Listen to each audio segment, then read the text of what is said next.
Hoops through life. Hoops through life. Welcome to another episode of Hoops Through Life, a podcast where we discuss everything related to women's basketball player development, the collegiate recruiting process, and transition from high school to college. I'm your host, Elsbeth Bierman. Our guest today is Coach Dominique Bryant. Dominique played for 4 years at St. Joseph's University and has an extensive coaching background starting in 2013 with experience as an assistant coach at Marist College, Manhattan College, and the University of Vermont, where she was eventually named the associate head coach.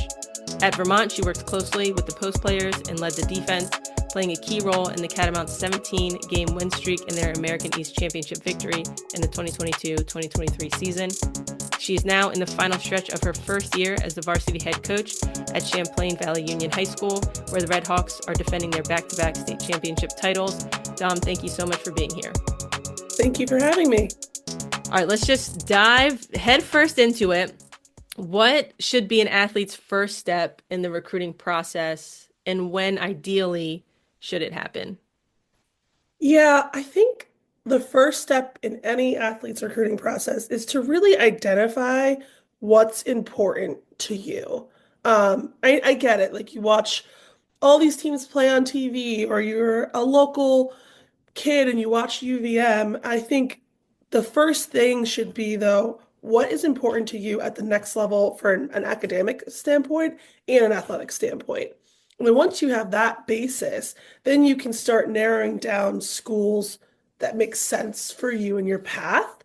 But I think that has to be the first step. And then within that first step, I think there also has to be a very realistic vision of yourself as a player and where you think you're going to succeed in multiple aspects, whether it's on the court, off the court, in the community, in a certain state, in an area. But I think that has to be really the first step of knowing, okay, I want to play at the next level and what's important to me.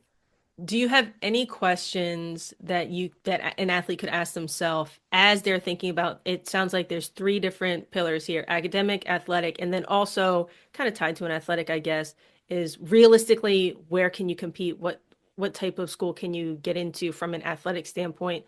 So are there any questions that you can recommend that athletes ask themselves as they're thinking through those? Yeah, I think if you're looking, let's start academic, right? You're a student first. So I think, and I wish me as a student, I had a lot of offers, and I thought basketball first. And back then, at that time, that's kind of all I really was like, basketball's getting me through this. But there are times, man, I was like, man, I wish I really focused on what does my life look like after basketball and what's important to me. And I'm very fortunate that coaching was my passion, so it worked out. But I really do think the student part of it, you should ask yourself, what are some areas of interest and focus of mine? I've always had some students that were like, I'm going to medical school, I know I'm going to be a doctor. But I've also had students who are like, I kind of am good at math and I kind of like business. But I think, like, in the student realm of that, you need to really figure out and hone in on, and it's okay to be undecided going into college, but at least have some grounds of, like, what do I want to fall back on? Where do I see myself being successful? What are areas that are really interesting to me? Because that also plays a role of, like, when I worked at Marist, it's a Division I school, like the only school that has fashion design as a major. So it's like, that plays a big role of it. So I think really knowing what is your interest academically. And then when we move into the athletic portion of it, like, a question that you can just ask yourself is, as a player, stepping on campus day one, are you okay with not playing right away? Are you okay with being the biggest name on the team and, like, everything falls on you right away? Because that also can be true for certain players that maybe they're teetering that, am I a D2 player? Am I a D1 player? Or am I a power D1 player? Or am I like a solid mid-major player? But I think really asking yourself, like, what are you going to be comfortable with as a player in your first couple of years of college? And then I also think the community is a big thing. Again, I can only speak, obviously I've recruited many kids, but just knowing myself in this process, I knew I was not, like, no offense, I worked at UVM for many years. I was never going to come to the North and play in a cold state. Like it just didn't work for me.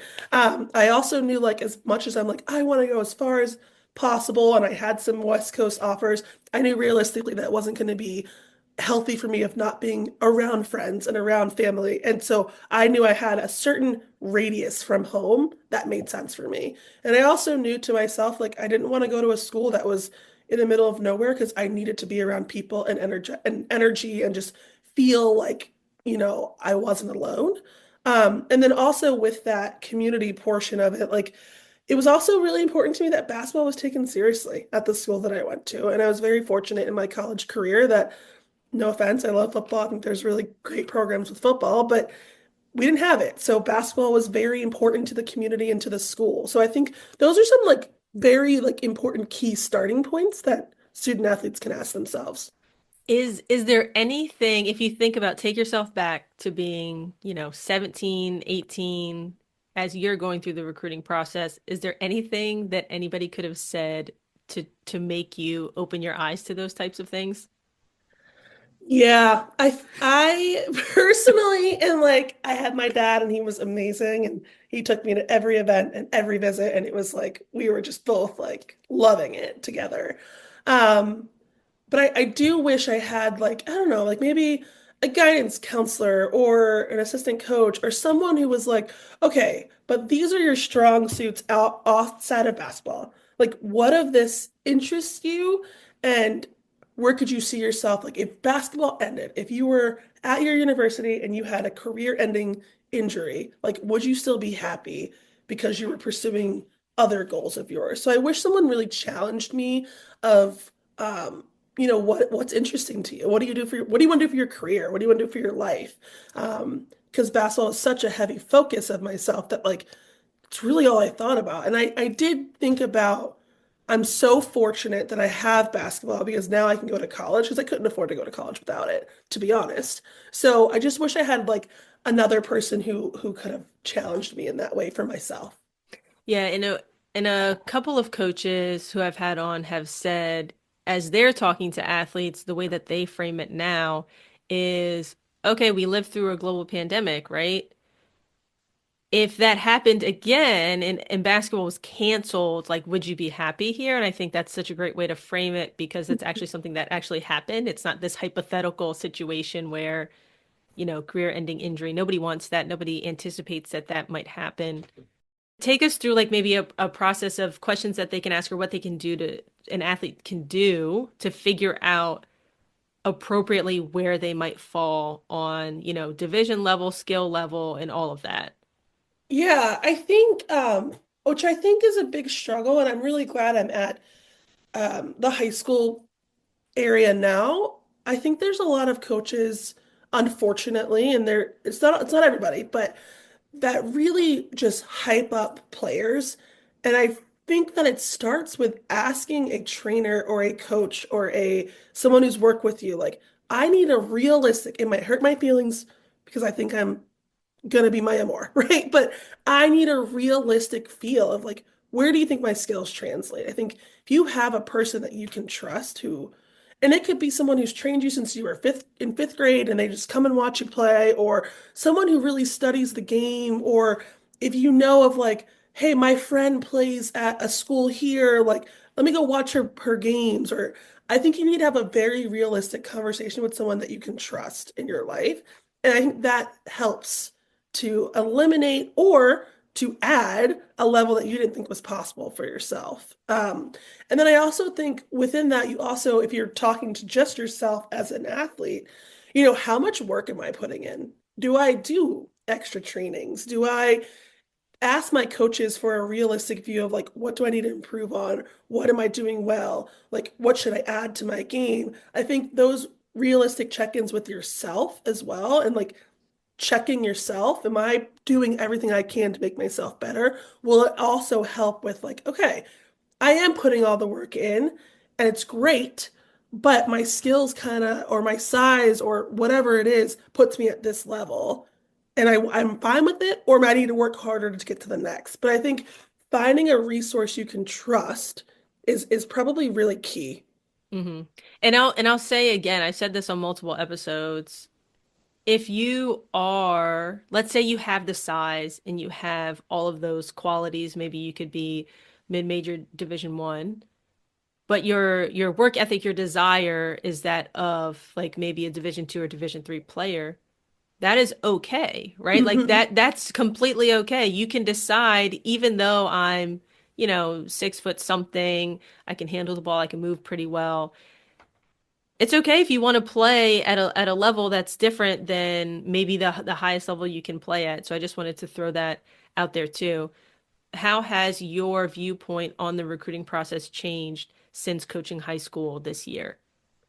What you said before, sorry, No, like go for it. I totally agree with that. Like I have coached players who I'm like, they made an impact at our level, and they come in and they're like, I want my summers off and I want to start workouts in October. And I'm like, that's fine. Like it's your life. And they're still very successful at that level too. So I hope that all players who are listening to this, like your value is not a level, like it's how you respect yourself and carry yourself and doing what's best for you. So I completely agree with what you said um, previously. And then you said how like coaching in the high school level.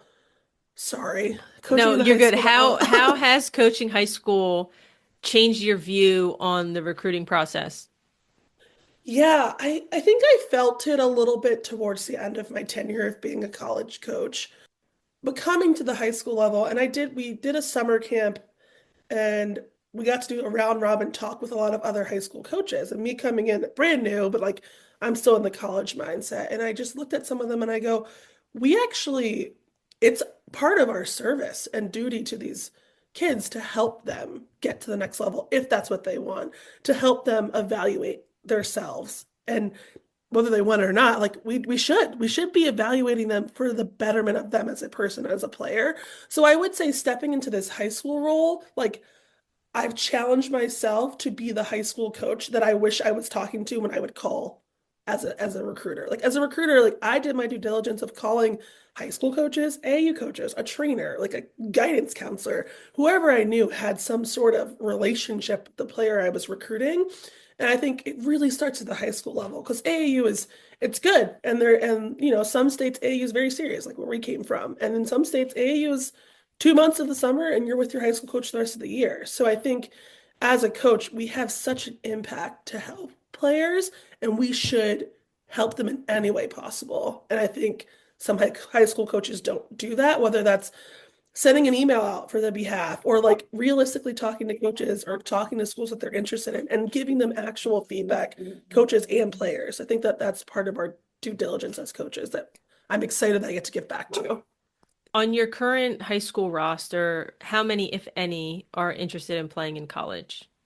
Yeah, so I have one senior who's already committed to play at a D3 school at Roger Williams. And she's super excited. And, part of our conversations this year are just me like, I'm helping you get ready for the next level. Like, I know what it takes to play in college, and I want you to be the most successful version of yourself on and off the court. So that's been a fun, like, interaction to have with her.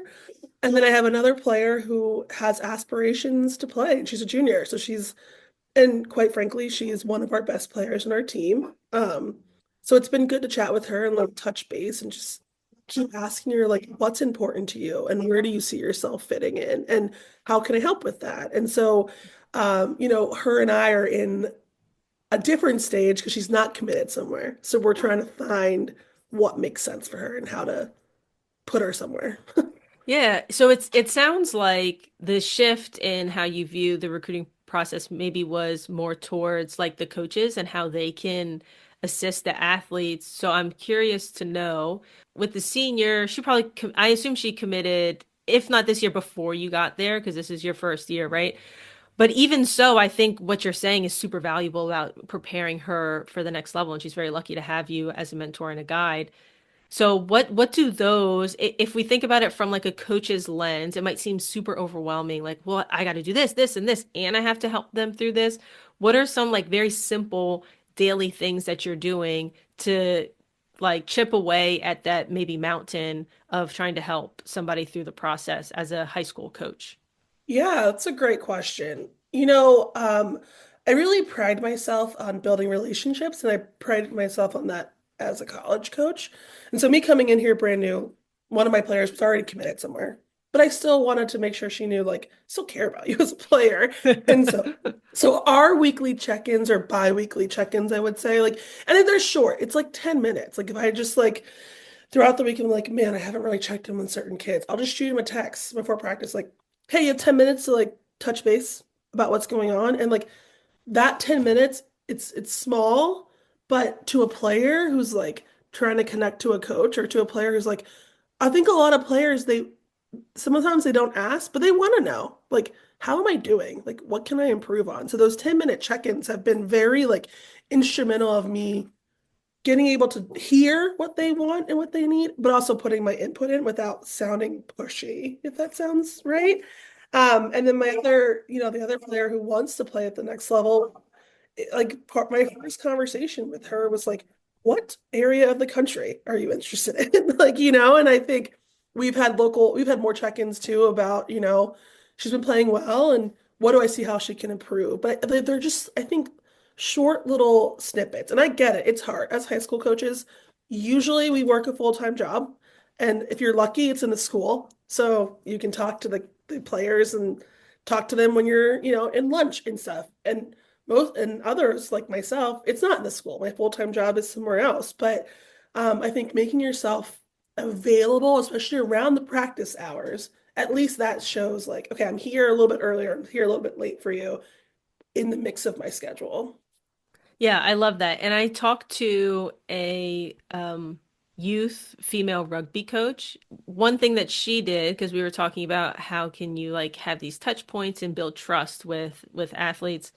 And she has like a conditioning practice one day a week. Her constraints are a little different because it's more like an AAU or club where there's a couple practices a week, but they generally had a conditioning practice and she would have her assistants run that and she would pull the kids for like 5-10 minutes until, and then it's like, okay, this day it's these and the next week it's these kids.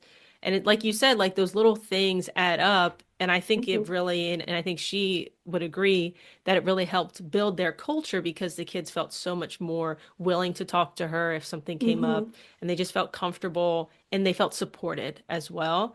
So yeah, I love that. It's like just little bits at a time, even if it's just a you walk around during warm-ups and just talk to each kid individually, say hello, high five, whatever, what's going on. I think that goes a long way too.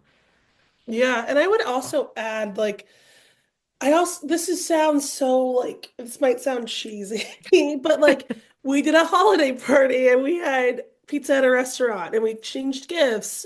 They do like weekly team dinners at a family house. Like that's our time to be alone. And like, sometimes you don't want to be with your coaches everywhere. And then the other thing that I'm very, very fortunate to be able to have this connection is we had a sports psychologist that we used at the college level who's a local woman and she's fantastic. And so it is a little bit more money, but we, at the high school level, you fundraise, try to help your student athletes. And she meets with our team sometimes weekly, but definitely bi-weekly and comes to games and she meets with some of them individually. And it's like a moment that they can have without, a coach coaching you because I get it. Sometimes I don't like the sound of my own voice. So it's someone else who's there who gives them the space to talk and to validate them, but to also challenge them.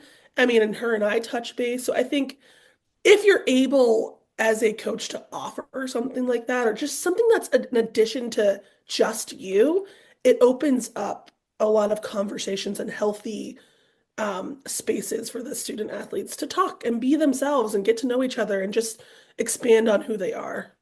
Yeah, it's like the idea that it takes a village, right? It's like they Mhm. need multiple voices, multiple adults that are looking out for them and want that like they're have their best interest at heart. Can we take maybe a hard turn and talk about AAU for a second?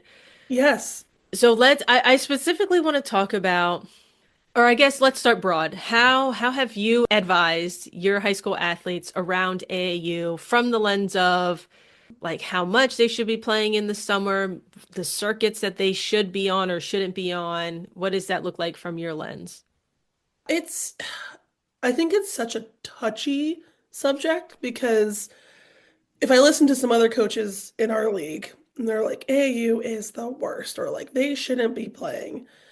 And then I'm coming in with like a very different mentality. And hey, it could be because I played on an EYBL team and I was on the same team for many years. So like it's a little different. Like I didn't jump ship. Like my teammates were my teammates for from 12 until 18. And we were really good. So like, but also I did value my time with AAU because my coaches put in like 1 day a week we had agility and lifting, and then 3 days a week we did practicing, and like they actually cultivated our skills. So I do have a hard time because I truly believe in AAU. I think it gives you an opportunity to also play with players who you wouldn't play with in your high school level, which is what's going to happen when you go to a college, right? And I also think it's really important to get players to play against other people. And I don't just mean like, a local Vermont tournament that's at St. Mike's College. Like, no, I mean, take them to Boston, take them to Maryland, and I just thinking of relatively close. I think it's a great opportunity to see other talent in your class. And how do you compare? Are you better than them? Are you worse than them? Are you the same? Are your skills similar? Like, I think that's super, super important. And let's be honest, quite frankly, as a college coach, yeah, you're getting out during the high school season. But most of the time, you're going to a high school game, and maybe you're very fortunate and you're watching 8 Division I basketball players play against each other. Or in some of our cases, some of our best players, you go and you're like, I'm going to watch my player play against like no talent, right? So, but on the AAU circuit, and especially in the summer when we have so much more flexibility as college coaches to travel, I get to watch this kid who I really, really liked in high school play against some other kids who are maybe better than them, or maybe not better than them. And I get to watch them perform, not perform, their reactions. I really believe in AAU, but I also think there is a little bit of like watered down where there's so many coaches who just want to start a team. So I really would challenge players. Maybe you're not the best player on the team you're on right now. I don't think that means you jump ship and just go to a team where you're going to play all these minutes. I think it means you have to like put in a little bit of extra work to make yourself one of the top players on that team or to challenge yourself. So I would be just telling as parents and players, I am very much for AAU, but I would definitely do your homework and research of who you are playing for, the caliber of your coaches, the caliber of your trainers, and are you going to get better? As a college coach, you're preparing to go to however many tournaments you go to in the summer. How are you deciding what tournaments you're going to, number one? And then two, is it generally there because you have specific kids you want to see, or you're like, oh, let's just mosey around and see who's here? Typically, from my perspective, as a mid-major coach, right? Not like a high major, because I think that also plays a role. But as a mid-major coach, I'm taking all the kids who I've seen in the past, all the kids with the names of that I've heard or I've watched clips on, and I'm like, where are they all going to be that I get the most bang for my buck? Because realistically, our budget's much smaller than some other schools, where I can see mostly all of them and also still hop around and see what I see. So I think that's probably the first part of it. And then also the second part of it is like, as coaches, we're going to trust that certain tournaments that are very successful in the past are going to continue to be very successful. And if you are on a budget crunch, you're going to spend your money where you get the most bang for your buck. So a lot of times those two things fall into like a big play of where you go. But when you do talk about like the high major coaches and players, I mean, the high major can just pick and choose. I'm going to go watch this event because I know there's 8 top 25 kids there, and that's who I'm going to go watch. So I would say like if you know you're and like that's a special group of people. Like that's a but if you You know know who you are if you're in that yeah, group. You yeah, know. like If you're you going don't know, to you're not in that group. yes, exactly. Like that group, you are going to like my AU team went to all the EYBL events, Oregon Trail, like back in the day when that was really popular. Like you know where you are. But for those other levels, like I would stick to like the tournaments that you know have a lot of teams at them, have consistently in the past said, we've had 200 college coaches here. Like, and the tournaments will typically put that information out because a lot of us mid-majors are going to go to like what we know is going to give us the most eyes on talent and also where the kids we're following are going. So if you were to think about your time coaching, you can reference any school that you've coached for. I know Vermont is the most recent. If you were to think about the roster, how many kids on that roster were there that were on the roster, sorry, reached out to you all first, made first contact to you, either through a coach or themselves reaching out, and how many did you reach out to them first? You know, it's really funny. I'm just going to use Vermont because it's my most Hmm. recent, and I think where I personally had like a really big effect on. Our best post player in our recruitment time reached out to us. And we went to go watch her in Chicago, and I was like, why is no one watching this game? It's like, are we, what is happening? Right. So, Am and I it's, wrong? yeah, yeah. And the game I watched her play, she played against a post kid who was committed to a Power Five school and competed the entire game. And then coming to find out to learn more about this kid, she's like, well, I've played on this AAU team with my best friend since third grade, and I didn't want to jump ship. And so that's who I played with. So she reached out to us. Turns out she's a 1,000 point scorer at UVM, probably going to be a 1,000 rebounder, and is arguably one of their best post players they've ever had. Great. Um, and then thinking of other kids that are in the starting lineup there that I personally saw play when they were 15 years old in Kentucky. And I was like, okay, these kids we have to stay on them throughout recruiting, right? So like I think it doesn't hurt if you reach out. Like you never know. And I know some schools don't respond, but like I personally set aside a day throughout the week. And then once we got more staff members, I passed it on to them of like, watch every single kid who has contacted us. Every single one. And we would rank them where we thought they would be. And then we would add, if we thought like they were worth us seeing in person, we added them to our AAU schedule. Every single kid. And I know some team schools don't do that, but it doesn't hurt to reach out. So I've had a mix of both, honestly. Like I've had a mix of both.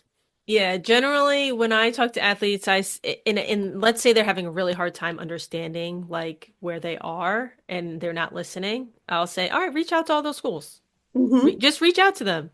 And then generally like, "Okay, you don't hear anything back? All right, let's shift our focus then." Right? Hmm. Because if they think you're worth their time, they will reach out to you and they will say something.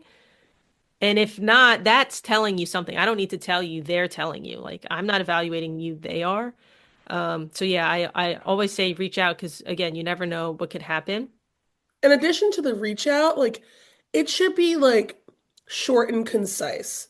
Like if you want to add a full game film, awesome. That's awesome. But you also to catch a coach's eye because quite frankly, I might be setting aside 2 hours after a practice and then knowing I have to complete the next scout, right? So you should put in like a 5 minute clip. And it doesn't need to be from a million different games. Like if there's two games you played great in, 5 minute clips from those two games. So the coaches know, okay, it's consistent because they did it in two games and they did throughout the games. And then maybe put in one of those games or another game that's a full link because that'll keep you enticed to wanting to actually go watch a full game. I'm gonna say a statement. I just thought of it. Okay. You can say yes or no. Okay. A kid reaches out to you. Do you do one of two options? You read the email, then click the link, or they reach out to you, you just immediately click the link of like, let's say it's the 5 minute clip. Do you even bother reading the email? Do you read the email after you watch that clip? I look to see what year they are, what position, and then I watch the clip. Okay. But all the other stuff, like you don't need their life story in that moment. No, You'll figure no. that out if you like them. So it's like the hierarchy of your checking is graduation, height, position, link, and then you'll circle back and figure out everything Yeah. you need to figure out after the fact. And if you add in those three things, if you added like my AAU team, my high school team, that would help because after I now watch the link, I'm like, oh wait, who did I play AAU for? Hmm. Like it's just not to be rude because I want to know about people. Yeah. But I also like you gotta catch their eye first. And then when you have a conversation, I mean, I have like a spiel that I talk to all kids about because I want to know everything, whether I want to know who's important in your life, your siblings, your family, like where you're from, what's important to you. But I don't need that on our first emailed interaction. I just need to know the basics. Similar to when you go watch an AAU tournament, the book has your age, your height, your phone number, and where you're from. And like that's all I need to know to watch a clip. Hmm. Yeah, I love that because I think a lot of times athletes struggle with the idea of I gotta, give all of this information all at once, where it's like, no, actually, what's important at this stage of the relationship, right? This stage, what's important, most important right now, just like we said, and we've said this 10,000 times, but I'm gonna repeat it again because I think it's worth repeating again. Graduation year, height, position, and then, of course, like the contact information if you want to learn more about, you said talk about doing due diligence, high school, AAU, all of that. But that's literally a line at the end of the email and in a clip of like 5 minutes, and if you don't have a 5 minute clip of, and this goes back to maybe our first point about like where do you stack up? If you don't have clips that you can put together that's like 3 to 5 minutes, maybe reevaluate like your skills and where they need to be in order to like feel good about a clip that's 3 to 5 minutes long that you can send to a coach. I think that's like a very good point. Like if you don't feel like if you're putting together a clip and you're like, man, this is not paint me in a great light, like maybe it's not saying they're bad, but maybe that should be like your first step of like, is this the right level for me? Like, or do I need to like reevaluate where I go? I think that's a great point. This might be good based on where you are. You talked about talking to your athletes. So like the transition to college can be rough on many different levels. What types of conversations are you having with, you can think about this particular athlete from a high school coach's lens, but you can also think about it from like a college coach's lens. So she's playing Division 3, right? So I assume that they're going to start in October. She's going to go on campus. How are you going to use, I guess now I'm like prepping you to come at it from a high school lens, but how are you going to use the summer to prepare her for the next level? Yeah, and I think that is the tricky point of being a high school coach because a lot of times, like, you're like, all right, March 16th is our championship day. Hopefully, we're playing in it. Like, hopefully, we make it there. So, March 17th, you can't just go, like, good luck. Did my job. My hands are clean. Um, I think every player needs some adequate rest. I mean, now I have 7 players who are going to go play a spring sports. They're not going to get rest, right? But I think you have a realistic conversation with the kids that are going on to the next level and saying, we're still having summer workouts like we did last summer with all the, incoming kids and kids who are still here. Like, I want you here. Like, I want to help you grow. I want to help your skills grow. But I also think it's a little bit of like, you can't make a horse drink the water. You can lead Mhm. them there, but I think you have to make yourself available with resources within your own boundaries and your own limits of time of like 2 days a week. This is what we're doing. I would love to have you here to help keep you in shape, help keep you growing, help keep you adding to what I think you should add to for the next level. So I do think that you should make yourself pretty openly open for that. And, I mean, in certain states, we don't quite have this but like, are there summer leagues? Because I think playing is such a big point. Like, you don't want to lose your like timing and energy of playing a game because you're not going to touch a basketball until October 15th. Like that, it can't happen. I think us coaches can help tell the players that and put them in the best place for success. Mhm. Yeah, so it sounds like what you're most focused on, and correct me if I'm wrong, is the conditioning and just playing. Hmm. Yeah, I mean, skills are very important. Don't get me wrong. Like, they should be working on skill work as well. Please, please, everyone work on skills. Um, but like, you can't expect to not play and be in shape. Like those are two so important parts. Like conditioning will get you through some workouts you don't think it would get you through because you have that foundation of endurance. If you don't do anything, you're going to make so many more mistakes than you would have made if you were in shape. Like I just think like that's such a big part of college athletics in general that a lot of students don't quite understand at the time. And Hmm. I'll talk about myself. I had 20 plus D1 offers and I didn't play high major because I was realistic with myself and I was like my Power 5 offers like I'm not going to be where I want to be. I'm going to go 8-10 level and I was sixth man off the bench my freshman year and I still struggled because I took the summer just like, oh my God, this is my first free summer. That it just cannot be the mentality if you want to be successful, Yeah. honestly. But you left pretty early. I remember after, for those who don't know, we went to high school together. But I remember after your graduation, I felt like you left like 2 weeks after that, I left, or like the right. So I day left. after or Yes. something. But think about this. We lost in the championship game my senior year or the game before. But we lost Yeah, it was the championship game. Yeah. championship game. We lost in March, right? Yeah. I knew I was leaving like May 30th to go to Hmm. school. March to May, if you do nothing, you are in total, and like I shouldn't say nothing. My dad would force me to do skill training, which I loved. I always did skill training. But I mean, I didn't understand the level of like endurance and conditioning that it took to be a college athlete. Like, and I was a high level player. So and that I'm just saying across all boards. Like, so now imagine if you're going to play D2 and D3, which is also a very valuable level. Let's say you don't do anything from March until October. It's a tough swing.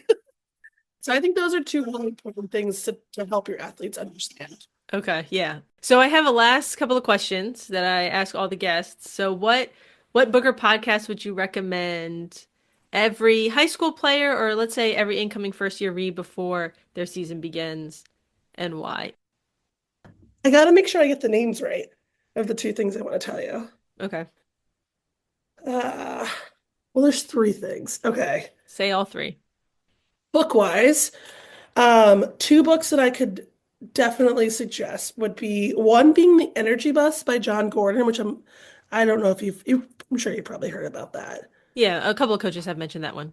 Yeah, I think that's a great one. Another one that it's geared towards people who are captains of their team, but I think there's a lot of valuable pieces in it, even if you're not a captain, because it's about leadership. It's by Jeff Jansen. It's the team captain's leadership manual, and it actually walks you through like um, instances where like it asks you like this week go talk to a leader about certain things. So I think it'd be a great handbook and guide of, if you're not a leader, which is great, and not a captain, that's fine. How do I respond to my captains? Or like look at what the work my captains do, or how am I a leader? I think those are two really good books.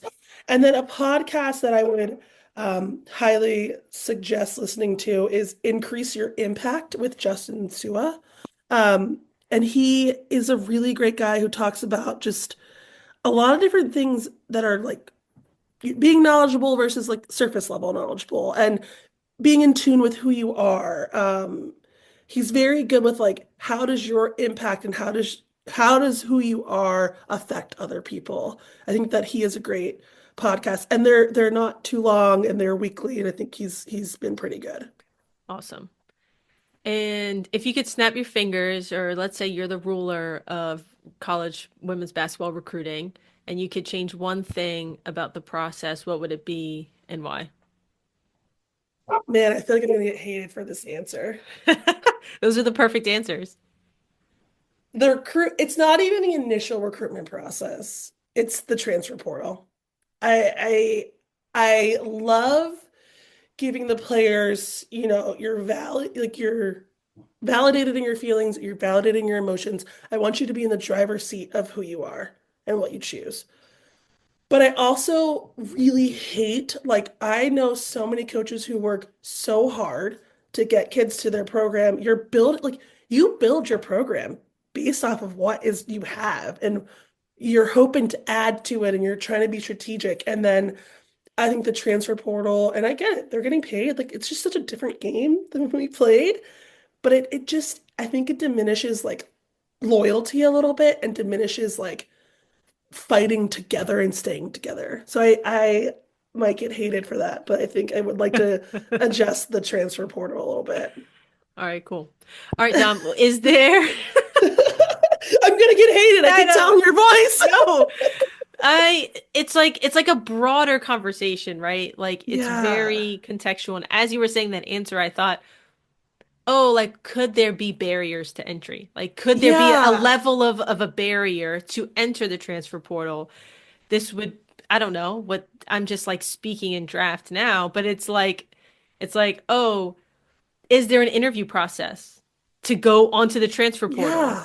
to Like, say to really I suss agree. out like what's the situation here? Yeah, could there just be a way to just kind of try to filter? Because like you said, people's Yeah. emotions are valid. Some people are in really bad situations.